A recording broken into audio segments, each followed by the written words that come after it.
జరుపుకున్నాము. మనం ఉందామండి. మన కొరకాయ మరొకసారి ఎఫెసీయులకు రాసిన పత్రిక మొదటి అధ్యాయము 4-5 వచనాలు మనం చదువుకుందామండి. లేదంటే మధ్య భాగం ఉన్నటువంటి చిన్న భాగం మాత్రమే చదువుకుందాము. యేసుక్రీస్తు ద్వారా తనకు కుమారునిగా స్వీకరించుటకై మరొక భాగం చదువుదామండి. మొదటి కొరింథీ 11వ అధ్యాయము 28వ వచనం అందరూ కలిసి చదువుకుందామండి. కొరింథీ రాసిన మొదటి పత్రిక 11వ అధ్యాయము 28వ వచనం అందరూ కలిసి విడిగా చదువుకుందామండి. కాబట్టి ప్రతి మనుషుడు తను తాను పరీక్షించుకోవలను, అలాగ చేసి అలాంటి వ్యక్తిని ఆ పాత్రని రాగలను. రెండు భాగాలు మనకు ఆశించుగాక. ప్రభు సాయంగా చిన్న ప్రార్థన చేసుకుందామండి. మోకరించాను, దయచేసి మోకరించాను. ప్రేమల తండ్రి, పరిశుద్ధ దేవ, చిరగల మా ప్రభ, నమ్మకమైన మా తండ్రి, మీ పాదాలకు మొదలు ఆలోచన ప్రార్థన చేసుకుంటున్నాం. ఇప్పటి వరకు మా యొక్క వ్యక్తిగత ఆరోగ్యం మీద ఆసక్తిగా చేసుకుంటూ వచ్చారు. దేవా, మనతో చేరవచ్చాము. మీ పరిశుద్ధ గ్రంథమైన బైబిల్ నుంచి 2 భాగాలు చదువుకున్నాము. బలవంతాలకై కావాల్సిన మాటలు దయచేసి యోగ్యంగా మీ రక్తమాంసంలో పాల్గొనే భాగంలో నాకు దయచేయవలసిందిగా ప్రార్థిస్తున్నారు. ఆర్థవర్తమానంలో నాకు మార్గమిచ్చిన వర్తమానం నుంచి వదనాలు తండ్రి.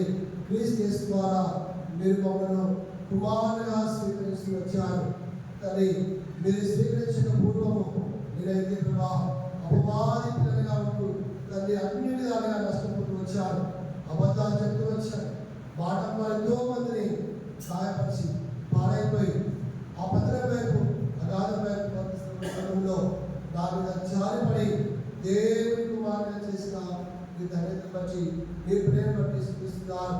మాత్రమే కాదు ప్రభా తండ్రి, మీరు కుమారుగా స్వీకరించిన పూర్వము నేను ఈ యుగ కుమారుగా ఉంటూ వచ్చాను, లోక కుమారుగా ఉంటూ వచ్చాను తండ్రి.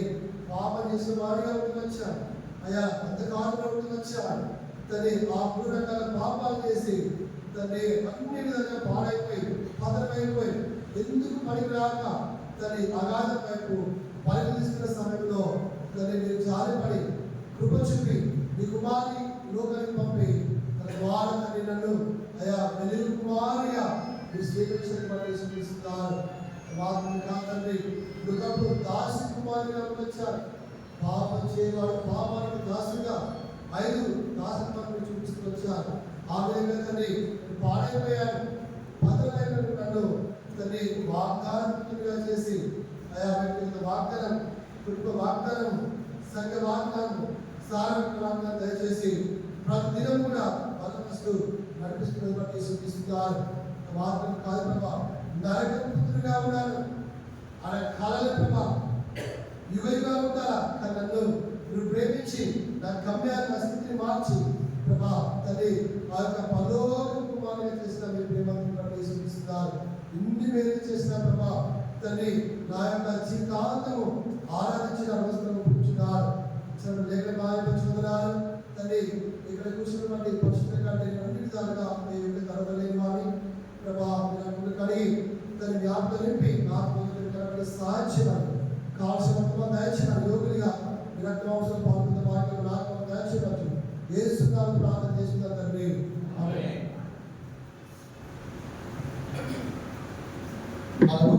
2 భాగాలు చదువుకుంటూ వచ్చాము. 2వ భాగంగా అపోస్తలుడైన పౌలు కొరింథీయులకు రాసిన మొదటి పత్రిక 11వ అధ్యాయము 28వ వచనం చదువుకుంటూ వచ్చాము. కాబట్టి ప్రతి మనుషుడు తను తానంటే మనకు మనమే, పక్క వాళ్ళకి సంబంధం లేదు. ఓకేనా? మనకు మనమే లెక్క చెప్పుకోవాలి దేవుడికి. పక్క వాళ్ళ లెక్క మనకు సంబంధం లేదు, వాళ్ళ లెక్క దేవుడు చెప్పుకుంటారు.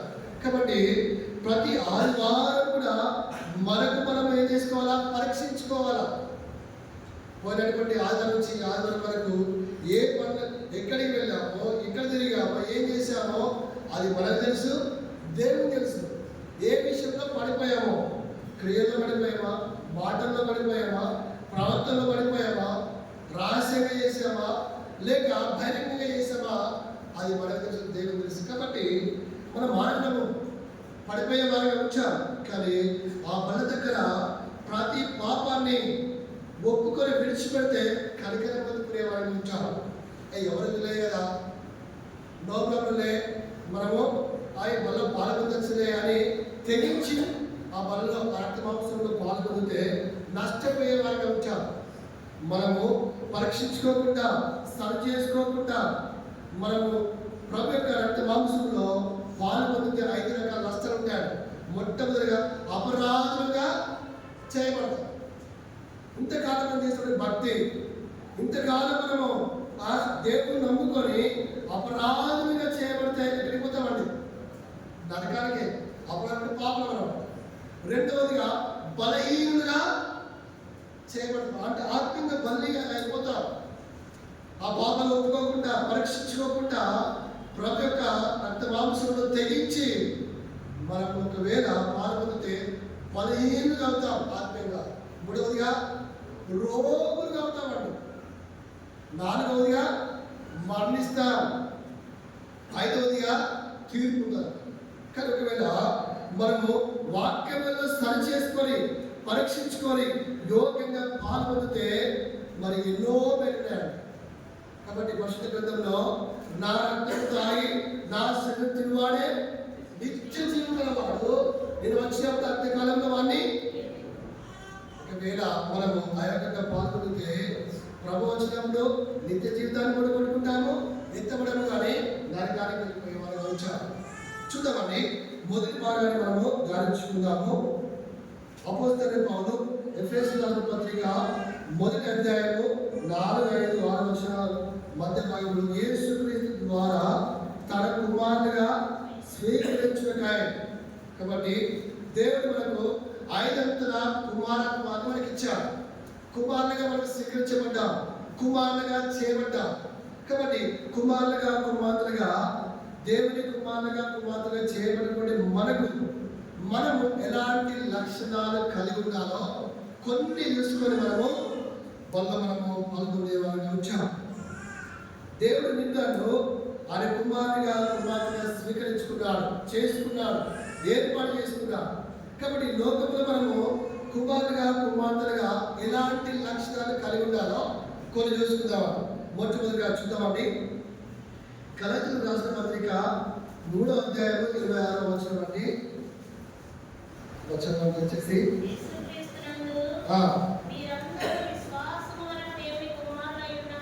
చాలా. కాబట్టి దేవుని పిల్లలుగా కుమారులుగా పిలువబడుతున్న మనము ఎలాంటి లక్షణం కలిగి ఉండాలండి చెప్పండి? విశ్వాసం వల్ల దేవుని కుమారులే ఉన్నారు. కాబట్టి విశ్వాసము గలవారే ఎవరు చెప్పండి? దేవుని కుమారులు కుమార్తెలు. శ్రమ రాగానే, దుఃఖం రాగానే, కష్టాలు రాగానే విశ్వాసాన్ని ఏం చేసుకోకూడదండి, ఓడగొట్టుకోకూడదు. విశ్వాసం కలిగిన వారిగా ఉండాలి. విశ్వాసంతో దేవుని వైపు చూసే వారిగా ఉండాలి. ఒక అక్క దేవుని నమ్ముకుంది, భర్త నమ్ముకోవాలన్నమాట. దేవుని నమ్ముకొని ఎంత ప్రార్థన చేసినటువంటిది ఇంకా అంత ఎక్కువ శ్రమలు ఎక్కువ అవుతున్నాయి, కష్టాలు ఎక్కువ అవుతున్నాయి. భర్త ఇంకా ఎక్కువ తాగుతున్నాడు. నువ్వు ఎంత ప్రాణం చేస్తే ఇంకా అంత భర్త చేసేపండి ఎక్కువ తాగుతున్నాడు, గొడవలు చేస్తున్నాడు, ఇంట్లో ఎప్పుడు చూసినా అల్లరే. కానీ ఆ అక్క దేవుని నమ్ముకుంది. కానీ ఎప్పుడు కూడా ఎంత కష్టం వచ్చినా, ఎంత భర్త తిట్టినా ప్రార్థన వదలలేదు. సంఘ ప్రార్థన, బైబిల్ స్టడీ, ఉపవాస ప్రార్థన, సువార్త, ఆదివారం ఎప్పుడు కూడా విడిచిపెట్టలేదు. కానీ ఒకవేళ చూస్తే భర్త ఈరోజు తాగడం ఎక్కువ దాని ఇంట్లో గొడవ, పాత్రలు ఇస్త్రేయడం, చాలా విచ్చలవిడిగా తాగుతుందన్నమాట. ఇవెంత ప్రాణిస్తే అంత ఎక్కువ శ్రమలు పెరిగిపోతున్నాయి. పేరుకైతే కంపెనీలో జాబ్ చేస్తున్నారు, కానీ ఒక్క పరిస్థితి అనమాట. ఎప్పుడు చూసినా ఉదయం 10 గంటలకు పోతే రాత్రి 11, 10 గంటలకు వెళ్ళొచ్చేవాడు. ఫుల్ తాగి సొలుకుండా గొడవ వేసుకుంటూ వచ్చాడనమాట. కానీ ఈ స్త్రీ ఆ పీదరికన్నా కూడా దేవుడి మందిరాన్ని మానేలా, ప్రార్థన మానేయలేదు. భర్త అత్యంత వరకు కూడా పిల్లలిద్దరు కూడా భోజనం పెట్టి చక్కగా పండబెట్టేది. భర్త తాగుబోతు భర్త వచ్చేంత వరకు కూడా వాళ్ళు తిని పట్టుకున్న తర్వాత సిస్టర్ ఏం చేసేది తిని పడుతుంది. చాలా మంది కానీ దేవుడు నమ్ముకుంటారు కానీ భర్త లేకపోతే ఆ స్త్రీ అంత పనికి వాళ్ళ భర్త అయినప్పటికీ కూడా వాళ్ళు తాగుబోతు గొడవ వేసినప్పటికీ కూడా వచ్చి స్నానం చేసి తిన్నాకనే పడుకున్న తర్వాత ఆశిస్తుంది అనమాట. కాబట్టి ఒకరోజు ఏమైందంటే ఆ తాగుబోతు భర్త బాగా తాగాడనమాట. బాగా తాగి ఇద్దరు స్నేహితులు బాగా తాగిపించి రాత్రి 12 గంటలకు మంచి ఆ ముగ్గురు సొనుక్కుంటా 1 కిలో చికెన్ తీసుకొని రాత్రి 12 గంటలకు వచ్చి డోర్ కొడుతున్నారు. ఏమైనా అవుతుంది అని చెప్పారు. వెంటనే బాగా వేసుకుంటూ కచ్చకచ్చ పట్టుకుంటూ వచ్చి డోర్ తీసినమాట. తీయగానే ముగ్గురు ఫుల్గా తాగారు. ఈ చికెన్ మంచిగా వండి నాకు నా ఫ్రెండ్స్ పెడతారన్నమాట.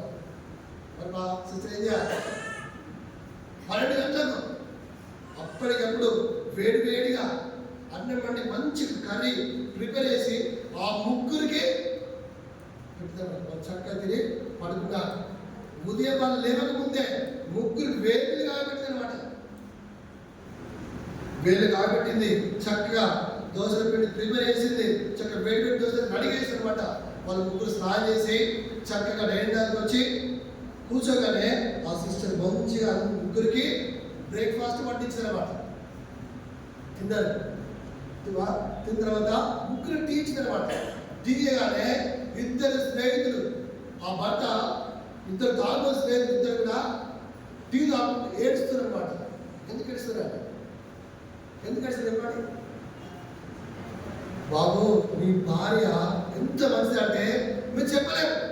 ఇదే మేము తాగి రాత్రి 12 గంటల మా ఇంటికి మనం వెళ్ళాలనుకోండి, మాకేమో తెలుసా చీపురు రోగలు దొరుకుతాయి బయటనే మేము.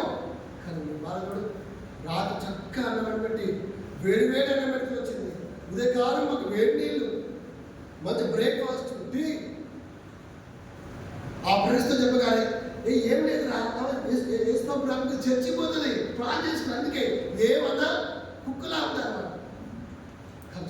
మీ భార్య అంతే అని ఆ ముగ్గురు మళ్ళీ భోజనం చేసుకొని చక్కగా యథావిధిగా గుడికి వెళ్ళారనమాట. ఆ రోజు దేవుడు ఆ యొక్క సిస్టర్ యొక్క భర్త మాట్లాడుతున్నాడు.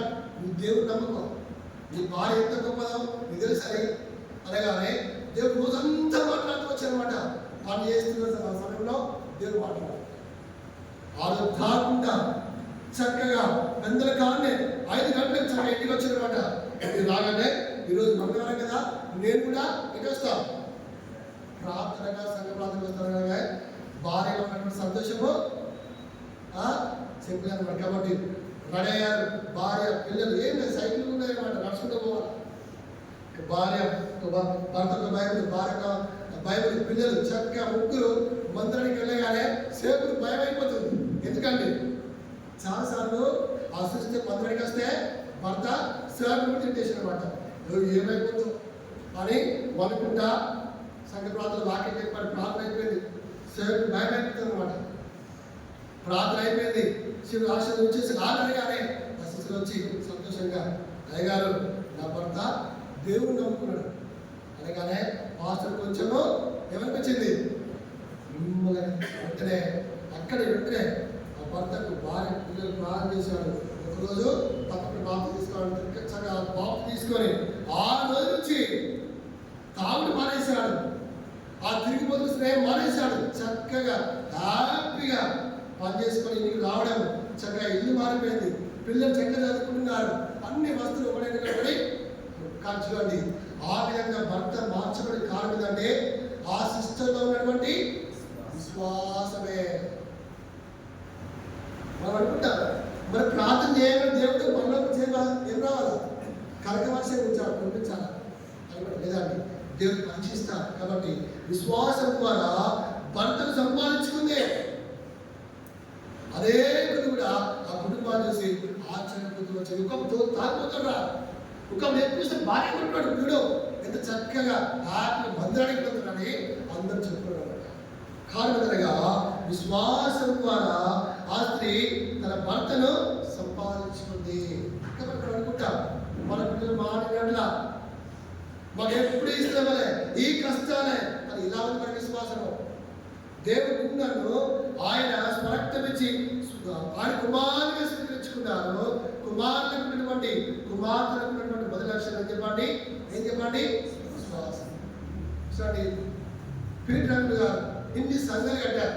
ఎన్నటి దాంట్లో కట్టారు? 4. చాలా మంది మేము 40 సంవత్సరాలు ఎక్స్పీరియన్స్ ఇంగ్లీష్లో, మాకు 40 సంవత్సరాలు ఏముంది?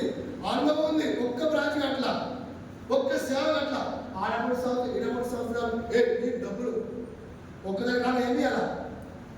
ఏం చేయాలండి? సేవకి ఏం చేయాలి? మేము సేవకు చెప్తున్నాను, డబ్బులు ఇవ్వండి. మరి మీ విశ్వాసం ఏమైంది? 3 సంవత్సరాలు ఉంటారు, ఆ సంఘాన్ని సర్వనాశనం చేస్తారు. ఇక బోరుగా మేము ఇక్కడే ఉండాలా, వాడు పడుకొని మీరు పడుకొని గొడవలు. ఎక్కడైనా విశ్వాసం మీరు తల్లిలండి, మీకు మంచి సేవకు దేవుడిచ్చాడు. పీటర్ గారు చూడండి, ఇంత పెద్ద మందిరం, మీ బ్రాంచ్ ఇంతమంది విశ్వాస దేవుడు సమకూర్చాడు. సేవకులకు చెప్పులు కానీ వాళ్ళకే సరిగ్గా విశ్వాసం. ఇటేం కావాలా? గిఫ్ట్ కావాలా? మాకు ఏమి తెలుసా? మాకు మెడికల్ బిల్. మాకు ఏ విశ్వాసం కావాలి? మేము విశ్వాసం చెప్తున్నాం, మాకు విశ్వాసంగా చెప్పాలి కదా. మీకు ఆరోగ్యం బాగాలేకపోతే మా విశ్వాసం ఏం చేయాలి? కాదు, మాకు విశ్వాసం అయితే నా మెడికల్ బిల్ ఎంత 10,000. కాబట్టి తప్పకుండా విశ్వాసం అనేది ఉండాలి. నమ్మటం ఏమనంటే నమ్మవారికి సమస్త. కాబట్టి దేని కొరకైనా సరే నమ్మేవారిగా ఉండాలా. మన పిల్లల ఆరోగ్యం కొరకు కావచ్చు, వారి రక్షణ కొరకు కావచ్చు, వారి ఉద్యోగం కొరకు కావచ్చు, తప్పకుండా విశ్వాసం కలిగిన వారుగా ఉండే వారు కావచ్చు. కాబట్టి ఎలా ఉన్న విశ్వాసం ఒక వాక్యం చూసుకొని ముందుకు వెళ్దామండి. మత్తయి సువార్త 11వ అధ్యాయము. మత్తయి సువార్త 11వ అధ్యాయము 58వ వచనం అందరం కలిసి చదువుతామండి. మత్తయి సువార్త 13వ అధ్యాయము 58వ వచనం అందరం కలిసి చదువుతామండి. వారి అవిశ్వాసమును బట్టి ఆయన అక్కడ అనేకమైన, అంటే దేవుడు అనేకమైన అద్భుతాలు చేసేవాడిగా ఉన్నాడు, చేస్తాడు. అప్పుడు చేసేవాడు, ఇప్పుడు కూడా చేసేవాడిగా ఉన్నాడు. కానీ ఆ అద్భుతాలు చేయడానికి ఏముండాలా? మనకి విశ్వాసం ఉండాలా. మన కుటుంబంలో, మన సంఘంలో, మనం చేసిన వ్యవసాయంలో, వ్యాపారంలో, ఉద్యోగంలో, ఏ పనులు అయినా దేవుడు గొప్ప కార్యం చేయాలంటే మనకేముంటుంది చెప్పండి? విశ్వాసం. దేవుడు చేస్తున్నారో లేదు, అలా చేస్తారు అంతే అనుకోండి. విశ్వాసం ఉంటే దేవుడు తప్పకుండా ఆయన గొప్ప కార్యాలు చేసేవాడుగా వచ్చాడు. కాబట్టి దేవుడి కుమార్తెలుగా మనము పిలువబడుతున్నాము. మనకు మొదటిగా ఈ లక్ష్యం ఉందండి, విశ్వాసం అనే లక్షణం ఉంటుంది. ఇది మొదటిగా చూద్దామండి. రెండవది చూద్దామండి. రోమా పత్రిక దానికంటే పూర్వము మలాకి గ్రంథము 1వ అధ్యాయం 6వ వచనం. చాలక రెండవదిగా కుమార్తెకున్నటువంటి 2 లక్షణాలు చెప్పండి. ఘనపరచాలి. ఎవరిని? తండ్రిని. మన దేవుడిని ఘనపరిచే వారిగా ఉండాలా, యేసుని ఘనపరిచే వారిగా ఉండాలా, ఆరాధించే వారిగా ఉండాలా. అన్నయ్య ఇక్కడ ఆరాధన చెప్తూ వచ్చారు, వాక్యానుసారంగా ఆరాధించాలి. రెండవదిగా క్లుప్తంగా ఆరాధించాలి. మూడవదిగా మరి ఆరాధన చేయట్లేదు. నిజంగా నీవు ఆత్మీయమైన పేర్లు పొందుకుంటే ఎవరు వాక్యం చెప్పినా తప్పకుండా వాక్యం ఏం చేయాలా? ఆరాధించే వరంగా ఉండాలా, ఘనపరిచే వరంగా ఉండాలా. ఎవరి కోసం సంబంధం లేదు. మనకు వాళ్ళు బాగా చదువుతున్నారు కదా, మేము చదువుతున్న సంబంధం లేదండి. మన ఉదయాన్ని చూసే వారిగా ఉంటాడు కానీ మన మాటలు కాదు. కాబట్టి దేవుడిని ఘనపరిచే వారంగా ఉండాలి. ఒకరు తిమ్మోతి అంకుల్ గారు, మనకు పిలుపడ్డారు అంకుల్ గారు దగ్గర ఒక దయ్యం అనేటువంటి స్త్రీ తీసుకొచ్చారంట. ఇప్పుడు తిమ్మోతి అంకుల్ ఏం చేయాలి? ఏం చేయాలి చెప్పండి? ప్రార్థన చేయాలి కదా. ఆరాధన చేస్తూ వచ్చాడు. ఆరాధన చేసి ముగించేలోపు ఆ దయ్యము వెళ్ళిపోయి పారిపోతున్నమాట. ఆరాధనకు ఉన్నటువంటి శక్తి అటువంటి ప్రార్థన కాదు. కూలిపోవడానికి ఏం చేశారు చెప్పండి? ఏం చేశారండి? ప్రార్థన చేసి ఆరాధించారు. ఆరాధన ద్వారా పాటల ద్వారానే ఆ ఎరుకో గొడవలు కూలిపోయాయి. కాబట్టి ఎన్ని కష్టాలున్నా, ఎన్ని ఓటలున్నా, ఎన్ని నిందలున్నా, ఎన్ని బాధలున్నా ఆరాధిస్తే అవన్నీ కూడా కూలిపోతాయి, దూరం అయిపోయే విధంగా ఉంచాడు. యోషపాతు రాజుగా ఉన్నాడు. 4 సైన్యాలు, బలమైన సైన్యం వస్తున్నాయి. దేనికోసం? ఓడగొట్టడానికి. యోషపాతులు రాజ్యాన్ని నాశనం చేయడానికి వచ్చారనమాట. మరి యోషపాతు ఏం చేసి వచ్చాడు? వాసన ఇంకా స్థితించాడు అంతే. వారికి వాళ్ళే ఏమైపోయారండి? ఎవరైతే నాశనం చేద్దామనుకున్నారో, ఎవరైతే ఓడగొడదామనుకున్నారో వారే ఓడిపోయారు, వారే నాశనం అయిపోయారు. కాబట్టి ఈ యొక్క సమయంలో నువ్వే స్థితిలో ఉన్నా, ఓడి పరిస్థితిలో ఉన్నా, కష్టాల్లో ఉన్నా, బాధలో ఉన్నా దేవుని కనపరచు, తప్పకుండా సహాయం చేసేవాడు ఉంచాలి. కాబట్టి 2వ లక్షణంగా దేవుని కుమారుడు కుమార్తెలకు ఉన్నటువంటి 2 లక్షణాలుగా గణపరిచేవారిగా ఉంటారన్నమాట. ఎవరిని? దేవుడిని గణపరచాలా. ఆరాధన అంటే ఆదివారము మాత్రమే కదా, వ్యక్తిగతంగా చేయాలి, కుటుంబంతో చేయాలి, సంఘముతో కూడా చేయాలి. రెండవదిగా కనీసము దేవుడు చేసిన మేలు, దేవుడి కుటుంబంలో మేలు చేస్తే సంవత్సరానికి ఒక్కసారైనా ఏం చేయాలి? కూడిక పెట్టుకొని దేవుడిని గణపరిచే వారిగా ఉండాలి. ఎంతమంది చేస్తున్నారు చెప్పండి? ఎంతమంది అలా చేస్తున్నారు? ఏమన్నా కూడిక పెట్టుకుంటే సేవకి ఏం చేయాలా? గిఫ్ట్ చేయాలి ఫస్ట్. అది తర్వాత విశ్వాసం ఏం చేయాలి? అన్నం పెట్టాలి. ఆ రూల్ ఏం లేదండి. నువ్వు కూడిక పెట్టుకుంటే అందరూ వస్తారు, నువ్వు అన్నం పెడితే తింటా, లేకపోతే హ్యాపీగా వెళ్ళిపోయేవారు. కానీ తప్పకుండా కూడిక పెట్టుకొని దేవుడు నామని గణపరిచే వారిగా ఉండాలా. పరిశుద్ధ గ్రంథం చూసినట్లయితే అన్న తన కుమారుడు నుంచి గణపరుస్తూ వచ్చారన్నమాట. నన్ను గణపరచువాడు నేను. అది ఎక్కడంటే అన్న విషయంలో దేవుడు మాట చెప్తూ వచ్చాడు. కాబట్టి కుమారునే ఇచ్చి దేవుడు గణపరుస్తూ వచ్చిందనమాట. మనం ఇస్తామా? మన కుమారులు మన పిల్లలు ఇస్తామా? మన పిల్లల్ని మందిరానికి వెళ్ళి పని చేయమని చెప్తామండి? చెప్తామా? వెళ్ళకూడదు. ఎక్కడికి పోవాలా? సినిమాలకు పోవాలా, షికార్లకు వెళ్ళాలా, అన్నిటికీ పంపించాం. కానీ మందిరానికి మాత్రము పంపిస్తాం. చెప్పండి. దేవుని పిల్లల్ని కూడా మనము ఆయన పరిచయకు ఇచ్చేవారంగా ఉండాలి. చాలా ఉన్నాయి.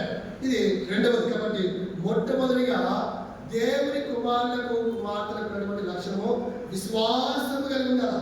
రెండవదిగా దేవుని కనపరిచే వారంగా ఉండాలా. చూద్దాం. మూడవదిగా రోమా పత్రిక 8వ అధ్యాయము 14వ వచనం. రోమా పత్రిక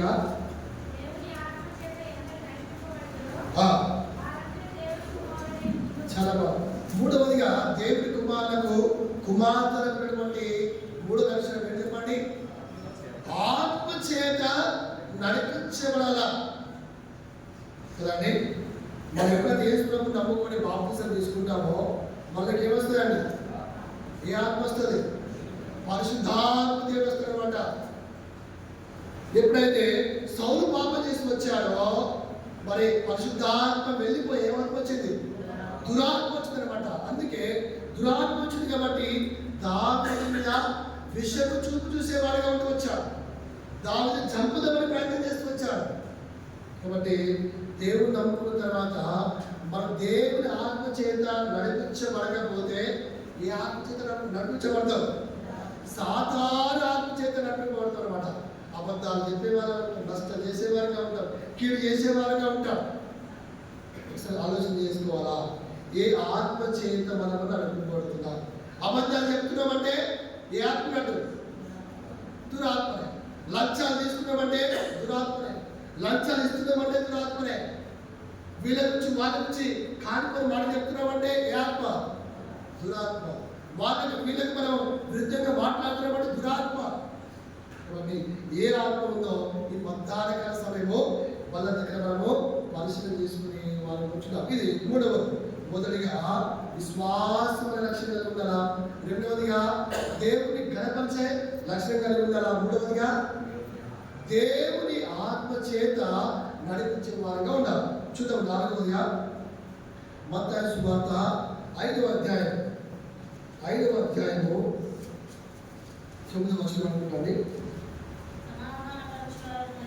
వారు దేవుని కుమారులు అనబడుదురు. చాలా.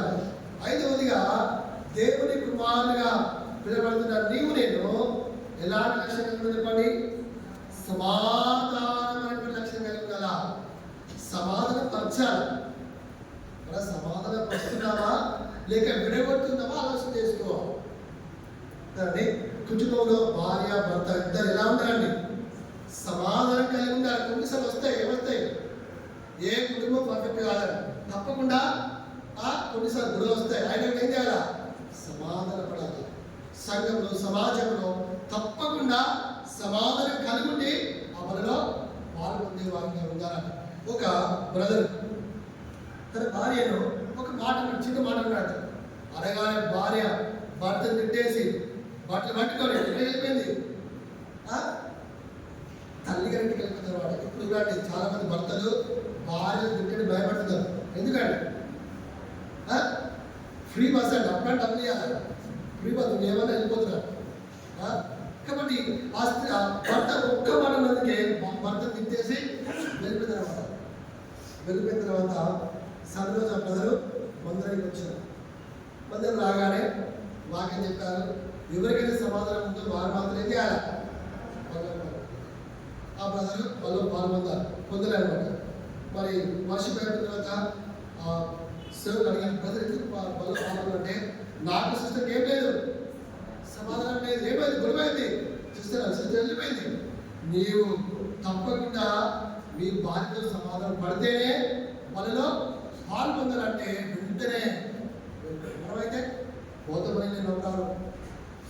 వెంటనే ఆ సేవకుడు మాట విని వెంటనే మరి ఆ భర్త తన యొక్క భార్యకి వెళ్ళినమాట.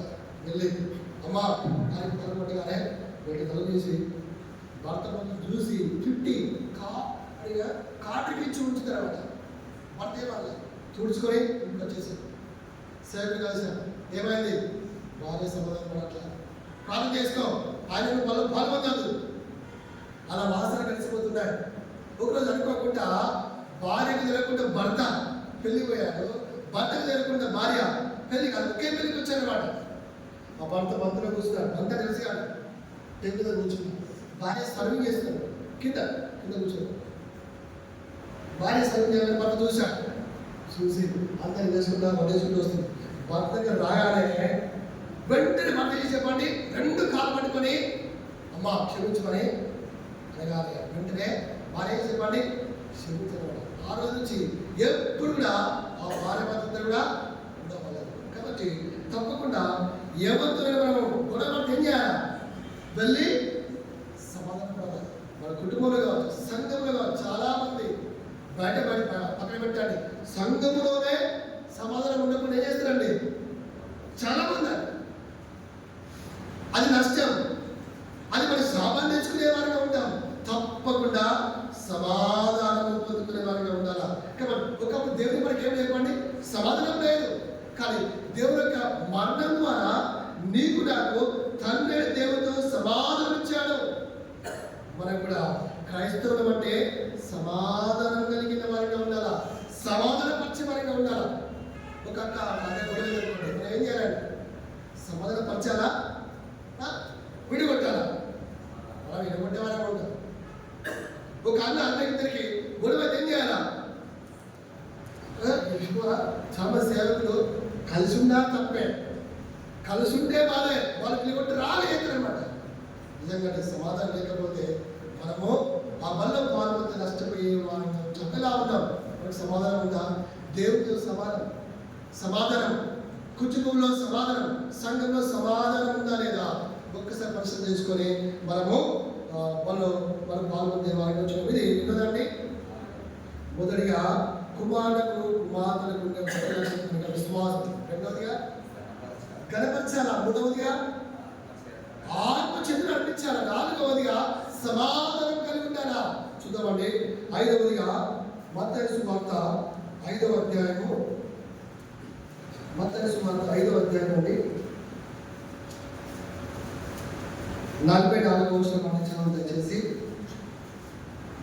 నేను మీతో చెప్పున్నదేమనగా, మీరు పరలోకమందున్న మీ తండ్రి కుమారులై ఉండినట్లు మీ శత్రువులను ప్రేమించుడి, మిమ్మల్ని హింసించు మరొక వచనం లూకా సువార్త దీనికి అనుకూలంగా మరొక వచనం చదువుతాం. లూకా సువార్త 6వ అధ్యాయము 35వ వచనం అండి. చదవండి దయచేసి. అయినను జ్ఞానము జ్ఞానమని ఆ, దాని సంబంధులందరినీ బట్టి తీర్పు పొందుదురనెను. ఆ, పరిసయ్యులలో ఒకడు, ఒక 6:35 మీరైతే ఆ, శత్రువులను చేయడం నిరాశ చేసుకొనక, ఆ. మీ శత్రువులను ప్రేమించుడి, మీ శత్రువులను ప్రేమించుడి, మేలు చేయండి, అప్పు ఇయ్యుడి. అప్పుడు మీ ఫలము గొప్పదైనను. చాలా కాబట్టి చూడండి, నా 5వదిగా దేవుని కుమారులకు కుమార్తెలటువంటి లక్షణం ఏంటంటే శత్రువులను ప్రేమించాలా, వారి కొరకు ప్రార్థన చేయాలి, ఇంకా అండి అప్పియాలా, ఇంకా మేలు చేయాలా. మనం చేస్తామండి ఇవ్వండి. మనకి వాళ్ళని శత్రువు అనుకోండి, మనం వారి కోసం ప్రార్థన చేస్తామా, వారికి మేలు చేస్తామా, వాళ్ళకి అప్పిస్తామండి. అలా నిజంగా అలా చేస్తే సంఘంలో సమాజంలో క్రైస్తవులకు ఏమంటారు చెప్పండి, శత్రువులే ఉండరు. ఆ అక్క ఒక మాట కానీ ఆ అక్కకి గుడివే, ఆ అన్న ఇక అసలు ఇదేగా ఎప్పుడు చూసినా ఎడమకం ఆ శత్రువుగా ఉంటూ ఆ రక్త మాంసంలో పాల్గొనే వారికి ఉంటారు. కానీ దేవుడు వాటిని చూస్తుందండి, దేవుడు కుమారులుగా ఉన్నటువంటి వారట శత్రువులను ప్రేమించాలా, వారి కోసం ప్రార్థన చేయాలా, వారికి అప్పి వాళ్ళని మేలు చేయాలట. ఎంతమంది ఇలా ఉన్నాడు చెప్పండి, క్రైస్తవులు ఎంతమంది ఇలా ఉన్నారు చెప్పండి. ఇలా ఉంటే ఇలా ప్రేమిస్తే, ఇలా ప్రార్థన చేస్తే వారికి శత్రువులు ఎవ్వరికి ఉండరు.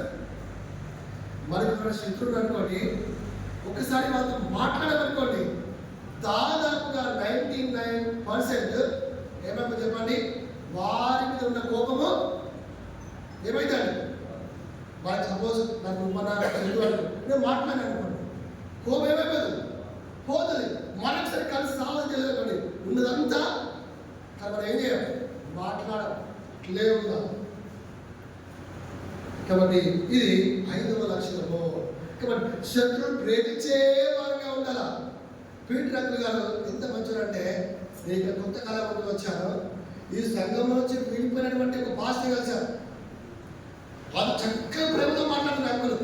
అయ్యా ఈయన కూడా కొంత విడిపోయాడయా, మనకి ఎక్కడ చెప్పండి, నువ్వు విడిపోయాల్సింది తెలుసా, ఈ సంగతి చూద్దాం. అంకులు ఎంత ప్రేమతో మాట్లాడుతున్నారు, చక్కగా హ్యాపీగా మాట్లాడుతున్నారు. అది సేవకు అంటే దేవుని బిడ్డలకు ఉన్నటువంటి లక్ష్యము అలాంటి మనం నేర్చుకోవాలి, ఫాలో కావాలి. కానీ మనం అస్సలుగా నేర్చుకోవాలి.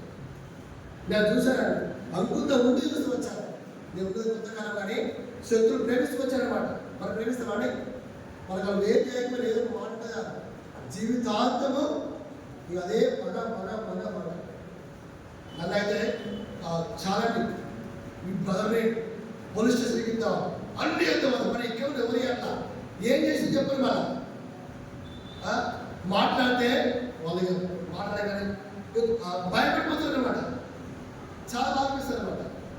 నేను దేవుడు నమ్ముకున్నాండి, వాళ్ళు నాకు ఏం చేసినా నేను మాట్లాడాలి, నాకే నేను మాట్లాడతాను చెప్తా. కానీ వాళ్ళు మాత్రము మాట్లాడతాగానే గౌరవించుకోవాలి. నేను ఈ కేసు పెట్టలే కదా, నేను బాధపడట్లేదు కదా.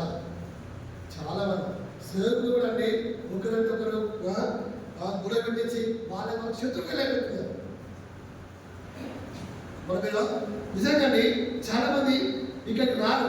మన మీద సత్తపల్లి ఇంకా శత్రువుగా వెళ్ళింది, ఆ సేవకుడికి రమ్మని చెప్తాం, మాట చెప్పడానికి రాడు. కానీ మనం పోవాలి. అది కాదు ప్రేమ అంటే 2 దిక్కులు ఉండాలండి. అక్కడికి పోవాలా, వాళ్ళకి రావాలి. అసలు పోవచ్చు, మనం ఇండిపెండెంట్ ఏదైతే నీకేది వాళ్ళు ఎప్పుడు క్రమం కాదా, అవునా కదా చెప్పండి. మాటలేము అది, కాకపోతే పనికి మాత్రం రావాలా. ఎందుకు తెలుసా, పెద్ద సేవకులు కాబట్టి అన్ని సంఘాలు చూపించుకోవాలి. అది కాదండి. అంటే అది దాని ఏమంటే యూజ్ అండ్ త్రో, వాడి పని అది కాదు. వాళ్ళు ఎవరైతే చూడండి, వీటి 4 సంఘాలు కట్టారు. నీకు 50 సంవత్సరాలు, నీకు 10 సంవత్సరాలు ఒక్క సంఘం కట్టావా, ఒక్క సేవకుడు దారి చేసావా అని అంటే ఒక అతను చెప్తూ వచ్చా, సంఘంలో డబ్బులన్నీ కూడా పరిచయలకే ఏడు వందలు కట్టట్లే, ఎప్పుడు చూసినా నిల్లు. వాళ్ళ కొడుకు మాత్రం గడ్డాలు మీసాలు ఒక్కసారి ప్లాన్ చేస్తున్నా. ఇక్కడ నేను ఉన్నప్పుడు ఆ కరోనా సమయంలో సంఘ ప్రార్థన మేము వచ్చేవాళ్ళం. అంకుల్ క్లాస్ స్టార్ట్ చేయగానే అలాంటి పిల్ల వాళ్ళ మనలు అందరూ చూసుకునేవారు. ఇప్పుడు సేవకుడు అయితే వాడు సేవకుడు పోపాడు. ఇక్కడ మందిరం సంఘ ప్రార్థన స్టార్ట్ గానే వాడు మాట్లాడు అడేయబోదు, విడిపోతాడు, వింటున్నాడు. ఇక్కడేమో సేవకుడు మీ పిల్లలు మంత్రులకు రావాలి, మీ పిల్లలు బాధ చేసుకోవాలి, మీ పిల్లలు మంచిగా ఉండాలి. మా పిల్లలు చాలా మంది కాబట్టి ఇలా మీ ఉపయోగం చూపిస్తున్నారు, నాకు బాగా చూపిస్తున్నాయి. కాబట్టి తప్పకుండా మనము శత్రువు గెలిచే వారిగా ఉండాలా. ఇది కదండి, ఇది 5 వారం చూసుకొని మనము ముగించుకుందాం. పేతురు రాసిన పత్రిక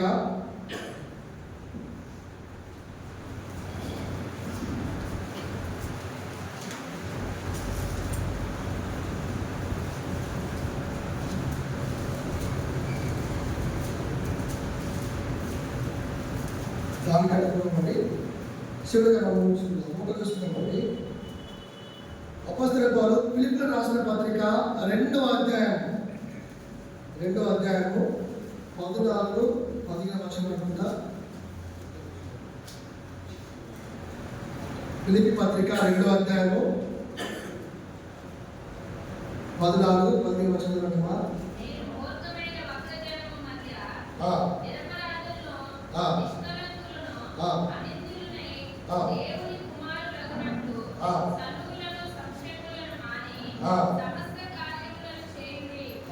కాబట్టి దేవుని కుమారులైనటువంటి 6వ లక్షణం ఏ లక్షణం అండి? సనుగులు సంశయం లేకుండా పనిచేయాలా. ఇక్కడ మందిరంలో పనిచేసే వారంగా ఉండాలా. దేవునికి ఏమైనా పని చెప్పాలనుకోండి, ఎలా చేయాలండి? సనుక్కుంటే చేయాలా? సరిగి చాలా మంది ఏమైపోయారు తెలుసండి, చూద్దాము. మొదటి కొరింథీ పత్రిక 10వ అధ్యాయం 9-10 ఉంటాడు. చాలా మంది చనిపోయారు అంటే కళాన్ని చేసరికి వెళ్ళిపోలా. కాబట్టి సనుగులు అనేది చాలా ప్రమాదం అండి.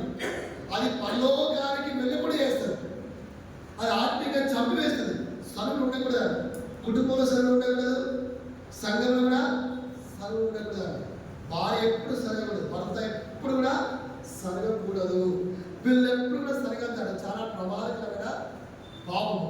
కాబట్టి దేవుడు నీకు ఏ పరిచయం ఇచ్చాడో ఆ పరిచర్య సరగకుండా చేస్తే ఏమిటి చెప్పండి? బహుమానం పొందుకునే వారిగా వచ్చాం, ఆశీర్వాదం పొందుకునే వారిగా వచ్చాం, దేవుని గణపరిచే వారిగా ఉంటున్నాం. కాబట్టి ఎలా ఉన్నాం? ఏ పని మనం చేసినా సరగకుండా మనం చేసే వారిగా ఉండాలి. కాబట్టి సరుగుతున్నామంటే మనం ఎవరిగా దేవుని కుమారులుగా సింపుల్. సువార్త వెళ్తున్నామంటే అయ్యగారు ఇప్పుడు పెట్టాలా, సాయంత్రం పెట్టచ్చు కదా. నువ్వు వస్తారా లేకపోతే లేదు, కానీ సరిగా అంటే నష్టపోయేవారికి వీలుంటే వెళ్ళాలి. ఆరోగ్యం ఉంటే శక్తి ఉంటే తప్పకుండా వెళ్ళేవారిగా ఉండాలా. సువార్త కావచ్చు, అందరూ పని కావచ్చు, ఏదైనా సమయకుండా వెళ్ళేవారిగా ఉండాలా. అన్నిటికీ మాత్రం సరకుండా వెళ్తాం, సంఘ ప్రార్థన సరుకుంటూ వస్తాం, బైబిల్ స్టడీకి సరుకుంటూ వస్తాం. ఎందుకంటే ఉపవాసం కూడా సరుగుడే. అయ్యగా 2 గంటలు వాక్యం చెప్తారు. అదే 2 గంటలు క్యూ ముందు ఉంటే 2 గంటలు ఫోన్ మాట్లాడితే ఏం కాదు. కానీ 1 నిమిషం ఆలస్యం ఎదుర్కోండి, అయ్యగారు ఇప్పుడు చూసింది ఏంటంటే వాక్యం కంప్లైంట్ 2 గంటలు మనము మందిరంలో మనం ఉండలేక సరిగే వారిగా వచ్చాం. కానీ మిగతా మాత్రము అన్ని సరకుండా చేసుకునే వారిగా ఉంటున్నాం. కాబట్టి ఎలా ఉన్నాం? సరిగే వారిగా ఉన్నావా, లేక సరగకుండా సంతోషంగా పనిచేసే వారిగా ఉంటున్నాము? 100వ కీర్తనలో ఉండండి, సంతోషంతో యెహోవాను సేవించుడు. కాబట్టి దేవుని పరిచర్య సంతోషంగా చేయాలి. మొదటికి ఎలా రావాలండి? ఒక మార్చుకు రావాలా, సంతోషంగా రావాలా. మరి ఎక్కడికి వస్తుందా? దేవుడు కలుసుకునే సమయం స్థలానికి వస్తుందా? సంతోషంగా రావాలా, ఆనందంగా రావాలా. ఇంతకాలం అని చెప్పి సంతోషంగా మనం అందరం కాక ఆలోచన చేసుకోవాలి. కాబట్టి 6 విషయాలు మనం నేర్చుకుందాం. దేవుని కుమార్తెలకు ఉన్నటువంటి లక్షణాలు చూసుకొచ్చాం. మొట్టమొదటిగా దేవుని కుమార్తెలకు ఉండవలసిన మొదటి లక్షణము విశ్వాసము కలిగి ఉండాలి. రెండవది దేవుడిని కనపరిచే లక్ష్యం కలిగి ఉండాలి. కాబట్టి అందరు దేవుడిని ఆరాధించాలి. ఆరాధన చేయడానికి అర్హత తెలుసా అండి? ఎవరు ఆరాధన చేయాలి? ఆరాధన ఏంటంటే నువ్వు యేసుప్రభువుని నమ్ముకుంటే చాలు, నువ్వు దేవుడిని ఆరాధించాలా. కానీ వాళ్ళలో పాలు పొందాలంటే నువ్వు రక్షణ పొందాలా. ఇంకా నీటి బాప్తిసంతో సాక్ష్యం ఇచ్చిన వారు మాత్రమే ఆ వాళ్ళలో పాలు పొందే వారిగా ఉండాలి. కాబట్టి మనం రెండవదిగా ఘనపరిచే లక్షణము. ఒక్కసారైనా మనం కుటుంబంలో సేవకులు సంఘస్థులు పిలుచుకొని గుడికి పెట్టుకుంటాము. సరే, అది గుడి పక్కన పెట్టండి. దేవుని మాట వినిపించి దేవుని ఘనపరిచిన వారికి ఉండామా లేదా ఒకసారి మనం ఆలోచన చేసుకునే వారు ఉంటున్నాం. ఇది రెండవది. మూడవదండి, ఆ దేవుని ఆత్మ చేత నడిపిస్తే అబద్ధాలు చెప్పాడు. దేవుని ఆత్మ చేత నడిపించబడితే పాపాలు చేయం. ప్రత్యేకంగా దేవుని కోసం దేవుని ఆత్మ చేత నడిపబడితే కీడు చేయమండి. ఎవరికి కీడు చేయం. ఇలా ఒక క్లిప్ చూసి వచ్చాను. ఒక అతను మన ఎప్పుడు సాహసం పాటలు పెట్టుకొని వెళ్తున్నాడు. కూడా సువార్త కాదు, పాటలు పెట్టుకొని వెళ్తాంటే ఒక ముక్కులలో ఆపి ఏదో మత ప్రచారం చేస్తున్నాం, లేదా పాటలు పెట్టుకొని వెళ్తున్నాను, ఏది పాడి ఎత్తున్నావు, లేదా పాటలు పెట్టుకొని పోతున్నాను, నువ్వేది మాకు అన్య మతాన్ని చెప్తున్నావని అతను తిట్టి పంపించాను. కేవలం పాటలు పెట్టుకోబోతుంది అంతే. కానీ దేవుని కోసం హ్యాపీగా ఆ తిట్లు భరించాడు. కాబట్టి తప్పకుండా మనం ఒక గుడికి పెట్టుకొని దేవుని గణపరిచే వారిగా ఉంచుతాం. ఇది ఏంటంటే మూడవదిగా ఆ మూడవ దేవుని ఆత్మ చేత అనుకుంటున్నాం. కాబట్టి అతను తిట్టడు అనుకోండి, అతను ఏ ఆత్మ పని చేస్తాడు? దయమాత్మ. వారు ఎవరైనా కడపత్రికి ఇచ్చినప్పుడు కావచ్చు, సువార్త చెప్పినప్పుడు కావచ్చు, తిడితే హ్యాపీగా దేవుని కోసం వాళ్ళకి భరించే వారిగా ఉండాలి. మనం ఉద్యోగానికి వెళ్తున్నాం అనుకోండి, మన ఊరికి వెళ్తున్నాం అనుకోండి, ప్రయాణమై బస్సులో వెళ్తే పక్కన వ్యక్తి కూర్చుని అనుకోండి, దేవుడు ఆత్మ ప్రేరేపిస్తుంది. చెప్పు మనం ఏం చెప్పాలా? సువార్త చెప్పాలి. వేసుకుని చెప్తారా? మనం చెప్పాలి, అన్నీ చెప్తాం. మేము తెలుసు కదా, మా కులమేం తెలుసా, మాకు ఎంత డబ్బు ఏం చెప్తావు, కానీ ఏం చెప్పాము? సువార్త మాత్రము చెప్పాలి. దేవుడు ఆత్మ చేత నడిపించబడితే తప్పకుండా అనేకులకు మనము దేవుని యొక్క ప్రేమ గురించి చెప్పేవారిగా ఉంటాం. అందరూ తీసుకొస్తాం. ఎక్కడికంటే దేవుని మందిరానికి తీసుకొచ్చేవారిగా ఉంచాం. లుదియా దేవుడు ఆత్మ చేత నడిపించబడింది కాబట్టి తన గృహాన్నే సంఘంగా మార్చుకుంటాడు, సేవకులు చేర్చుకుంటాడు. ఇది మూడవది. నాలుగవది సమాధానపరచాలా. సమాధానం దేవుడితో ఉండాలా, కుటుంబంలో ఉండాలా, సంఘంలో ఉండాలా, అందరూ కూడా సమాధానపరచాలి. అలా పరచకుండా తెగించి మనము దేవుని యొక్క బల్లో పాల్గొంటే నష్టపోయే వారిగా ఉంచాం. ఒకరు తెగించి బల్లో పాల్గొంటారు. ఎవరండి? యూదాయస్లో దగ్గర అతను ఎన్నో పాపాలు చేసి వచ్చాడు. దొంగతనం, మోసం, యేసుని అమ్ముదామని ఆల్రెడీ ఆలోచన కలిగి ఉన్నాడు. కానీ ఆ బల్లో మాత్రము పాల్గొంటాడు. దేవుడు అతనికి అవకాశం చేయలేదు. చెప్పండి, అవకాశం ఇచ్చాడు. కానీ ఒప్పుకోదా, పశ్చాత్తాపం చెందకుండా ఆ బలలో తెగించి వాళ్ళ రక్తమాంసం పాల్గొంటాడు. కానీ లాభం లేదు. ఉరేసుకొని చూడ యూదాయస్ చచ్చిపోయేటప్పుడు యేసు అక్కడే ఉన్నాడు. మరి ఆపలేదు ఎందుకండి? పాపాలకు పశ్చాత్తాపం చెందకుండా కీడులో నష్టాల్లో పడిపోదు. దేవుడు కూడా ఎత్తాడు, సాయం చేయడు. ఇంకా నీకు అయిపోయింది బిడ్డ, నీకు ఇచ్చే అవకాశం అంతా ఇచ్చాను, నువ్వేం చేయాలా? స్వతంత్రం చేసుకోవాలా, సమాధానం వల్ల ఆ బల దగ్గర సరి చేసుకోకుండా ఆ పాపాలు ఒప్పుకొని విడిచిపెట్టుకోకుండా అలానే ఉన్నాను వచ్చి. కాబట్టి కట్టం చేసుకున్నాను. కాబట్టి నీకు శ్రమ వచ్చింది, నీకు కష్టం వచ్చింది, నేను సహాయం. ఇది ఎన్నదండి? 4. 5వది శత్రువును ప్రేమించాలి. వారి కోసం ప్రార్థన చేయాలా, వాళ్ళని ప్రేమించాలా, వారికి మేలు చేయాలా. ఇంకా ఇంకా ఆప్యాయత ఇది చేస్తున్నామండి. వాళ్ళు రాగానే క్రైస్తవులు అంటేనే ప్రేమ. ప్రేమ అంటే ఈ లోక ప్రేమ కాదు, సహోదరి ప్రేమ, సహోదరి ప్రేమ. అటువంటి ప్రేమ కలిగి ఉండాల. అన్న అంటే అన్న, అక్క అంటే అక్క. అటువంటి ప్రేమ చూపిస్తే అనేకులు కూడా మార్చబడతారు. ఇది ఎందుకండి ఆయన మానవది సలుగుడు సంశయం లేకుండా దేవుని మందిరంలో పనిచేసే వారిగా ఉండాలి. దీని వాటిని దించి వాటిలో మనం యోగులుగా చేయమని అలాంటి మాంసం పాల్గొని సహాయం